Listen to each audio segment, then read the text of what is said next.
Redwood City is a diverse community with 12 public schools that serve elementary and middle school students.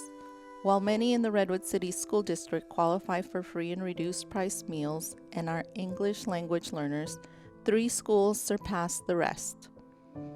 Garfield, Hoover, and Taft Community Schools average 91% of students who qualify for free and reduced price meals, and 60% are English language learners. All 3 schools are located in Fair Oaks, a largely Hispanic area of Redwood City, with the lowest average family income, the highest population density, and the highest percentage of the population born outside the United States.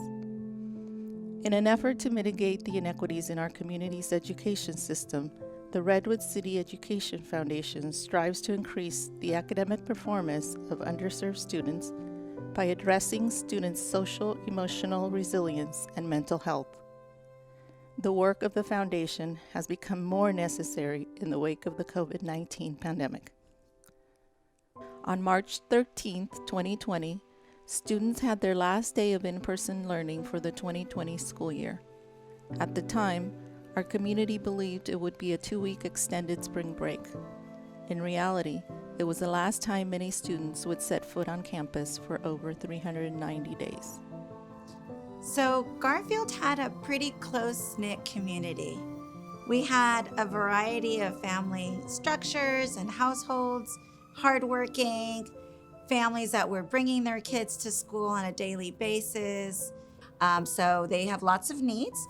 They have lots of things that they have to navigate through systematically, like the educational system, how to find employment, how to provide health care for their children.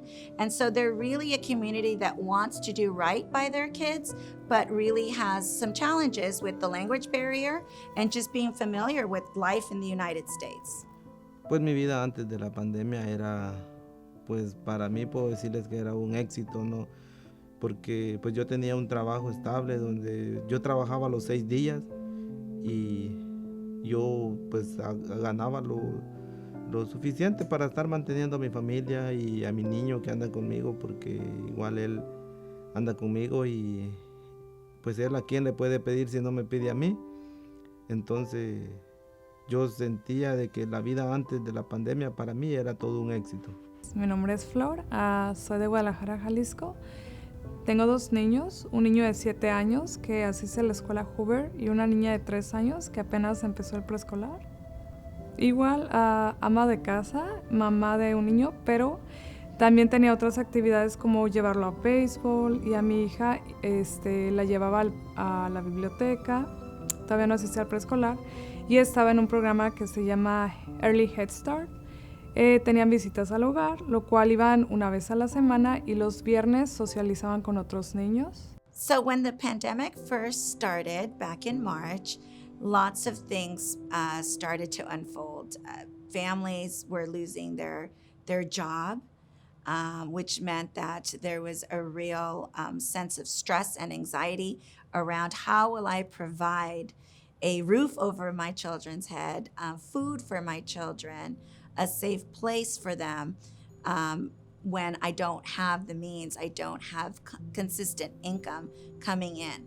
Not to mention that now we're going to be doing school from home. My name is Amy Gerstein. I'm the Executive Director of the John W. Gardner Center for Youth and Their Communities, which is a center based at Stanford University in the Graduate School of Education. We work in partnership with local communities to help them improve the lives of youth. And we try to use research and data to solve problems that are really practical and actionable for our colleagues and communities. In October of 2020, the John W. Gardner Center conducted a survey to gather data on the needs of the Redwood City and North Fair Oaks communities. We needed to really rely on a variety of partners in the community.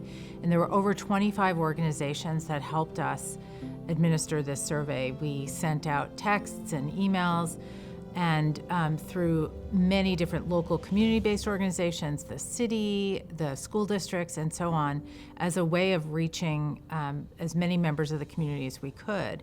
And we feel really proud of the fact that we have about 1,400 respondents from this first round of the survey. The way we created the survey, we asked questions about basic needs from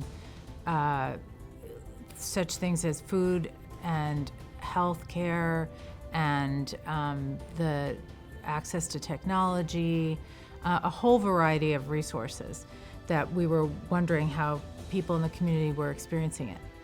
Pues a mis hijos les afectó lo de la pandemia, igual es una historia muy dura porque pues aparte de que no podían ir a la escuela, ellos vivían con ese, como le dijera yo, con ese pensamiento, con ese trauma de que pues si salían en la casa supuestamente solo con las puertas cerradas, va, porque uno no puede recibir visitas, entonces ellos solo encerrados y entonces ya empezaron a dejar de ir a la escuela.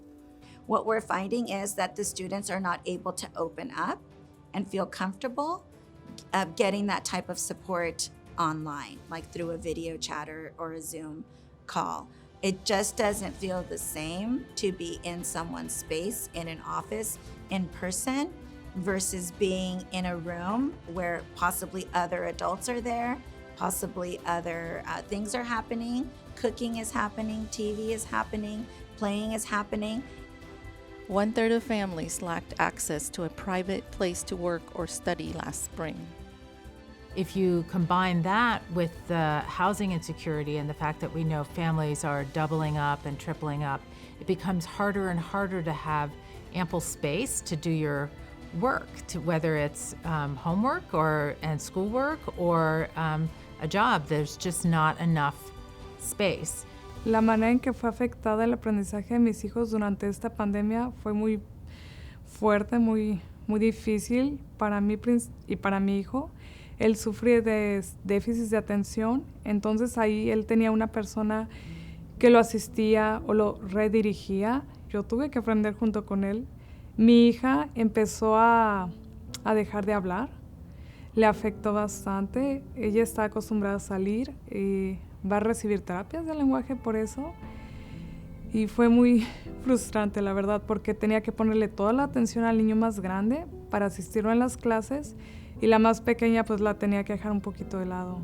You know, when you think of stress with kids, it's like the typical like, oh, I'm not doing good in school, I'm not getting along with my siblings, or I have problems with friends.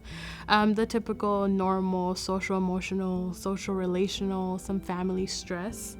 Now, it hasn't gone away, it's only gotten enhanced. So if they encounter stress now and they don't cope with it properly or manage it, it'll affect them in the future. Now what we're finding is that perhaps we don't have as many self-referrals or parents referring students, but we do note that teachers are noticing the students that are very withdrawn and their voices are saddened and their disposition on camera is indicating to them that students are not okay. Some kids are like afraid to ask for help because when they're like, I'm scared, you know, I never used to ask for help, and what if they look at me differently because I ask for help now? And with family too, it's not so much about it being relational, but like their finances. Kids in first, second grade are gonna be scared that, you know, they might lose their home, that they don't have food to eat, that, you know, their parents might lose their job. It's hard, especially when, given the pandemic, not a lot of people have the same resources as everyone else.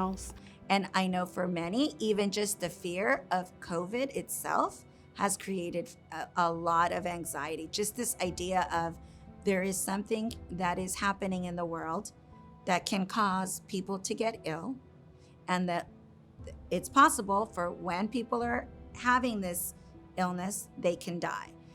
Y mi nombre es Adela Marisol Morales. Vengo de país de Guatemala. ¿Qué dificultades tuve? La primera dificultad que tuve fue que me enfermé. Yo no pensaba enfermarme y me enfermé. Como les digo, tuve todas las precauciones del caso, pero Habían personas que se acercaban a mí que no tenían las mismas precauciones que uno. Cuando me dijeron que yo también estaba positiva, y empezaron a saber mis amigas, me empezaron a llevar comida. Mi vecina que se llama Rubí también me llevó comida, Prisma y todos mis amigos me llevaron comida. No pasé. Y después me empezaron a decir de unos programas que había, como MAF, Caron, y uno de unos ancianitos que ahí tengo un recibo que me pagaron 2 meses la renta. Me ayudaron mucho. The rates of unemployment and for those families that were furloughed doubled. Again, this was by October, since pre-COVID times. Las decisiones más difíciles para mí han sido el hecho de tener que regresar a trabajar. O sea, empezar a trabajar lo que no hacía antes por los estragos económicos. Mi esposo se quedó casi 2 meses sin trabajo, entonces tuve que buscar trabajo. El tener que dejarlos con una persona fue muy difícil para mí porque yo no sabía si esa persona iba a tener la misma seguridad que yo de protegerse, de convivir con otras personas. Eso fue muy difícil para mí, pero fue una necesidad. Entonces de tener un trabajo los 6 días, pasar 3 meses sin trabajar ni un solo día, ¿cómo le podía hacer? Tengo mi niño, pues aquí pagando renta, pagando todo, que eso pues de todas maneras no se detuvo, había que pagarlo. But what about the moratorium placed on evictions?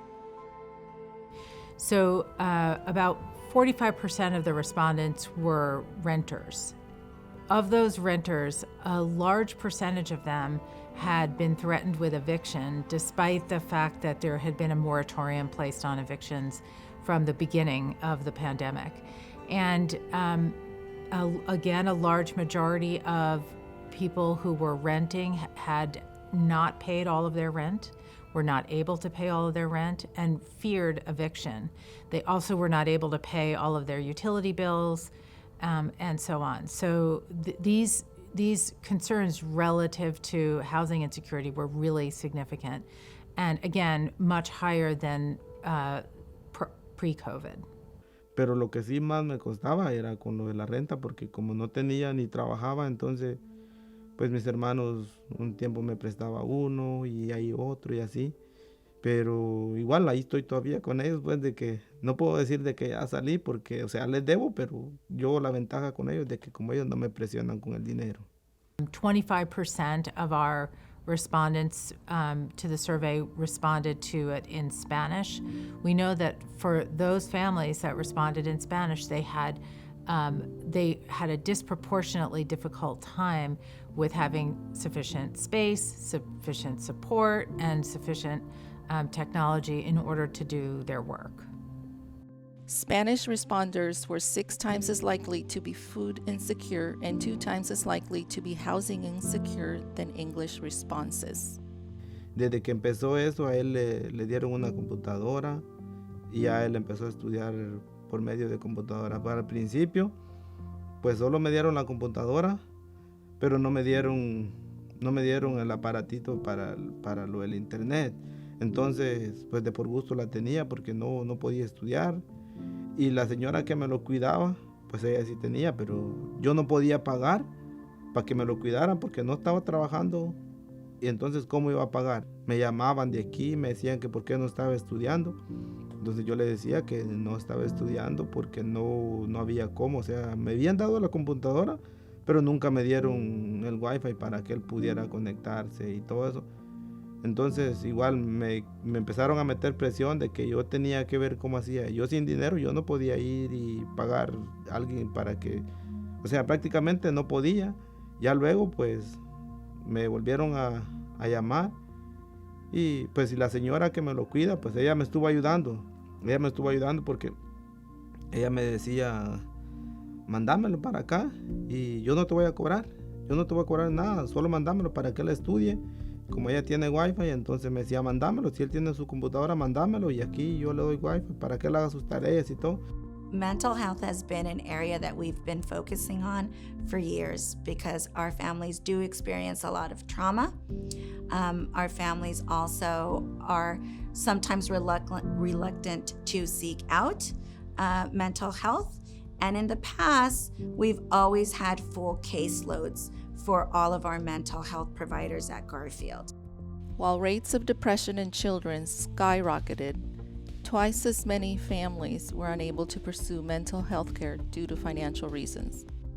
So one of the areas that we investigated had to do with healthcare and mental health care. And we asked respondents to tell us if they had to forego any health care for financial reasons or mental health care for financial reasons.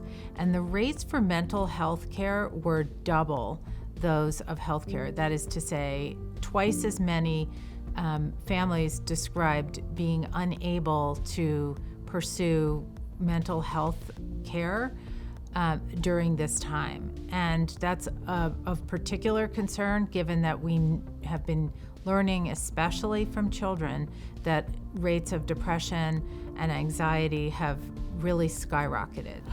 Un mensaje que me gustaría compartir con la comunidad, me encantaría decirles que los que tengan oportunidad, que de verdad reciban la ayuda si se las ofrecen en las escuelas o en las clínicas o a veces en la radio lo escuchas que son terapias. De verdad, anímense a tomarlos. De verdad, ayudan bastante. Te conoces, empiezan a enseñarte ejercicios básicos para tú relajarte, tú calmarte y sobre todo en esta pandemia que creo que todos nos asustamos de no saber qué era lo que está pasando, cómo se va desarrollando, porque a mí me tocó al inicio de 2019, en marzo, a mediados, mi hijo le dio asma y recuerdo algo muy feo que me quedó mucho en la mente. No encontraban medicina para mi hijo en ninguna farmacia y él está en el hospital y eran inicios de la pandemia. Fue un estrés muy, muy grande y yo creo que no soy la única, que hay muchos papás con ese mismo miedo y si pueden recibirla porque no, lo están brindando en muchísimos lugares, por favor, acéptenla, tómenla, es un paso a la vez, es poco a poquito. There's not always going to be good days. There are not always going to be bad days. But finding that one little thing out of each day that just keeps you going, something that you're grateful for, something that makes you happy and brings you joy, I think that's one step to a better day. Solo uno lo que tiene que hacer es informarse un poquito y pues cada uno de nosotros no ser egoístas y no comunicarnos. Me estoy rehabilitando poco a poco. Yo ya estoy yendo a trabajar y le echo muchas ganas al trabajo. Yo después de darme otra oportunidad de vida, yo ya me he puesto metas. Cosas que yo no pensaba antes que iban a suceder. Y ahora ya las pienso más como formalmente. Como digo yo, mis hijos. Más me enfoco yo en mis hijos porque ellos son mi razón de vida. Pues el mensaje que yo les puedo dar es de decirles pues de que la vida no termina aquí. O sea, de que mientras estemos vivos hay esperanzas, o sea, si estamos vivos, si estamos con salud, debemos de luchar, no darnos por vencidos, porque si nos damos por vencidos, perdemos. Entonces tenemos que luchar y saber que el futuro está adelante. I think that one of the ways that we struggle when we collect data like this, which is very common for us to find out, to sort of dig into understanding how people who are struggling, understanding more about their struggle, it's really hard to learn about that on the one hand. On the other hand, it's gratifying because we know that although this is really not good news, we have accurate information that we can share with policymakers and other members of the community who are eager to make a difference.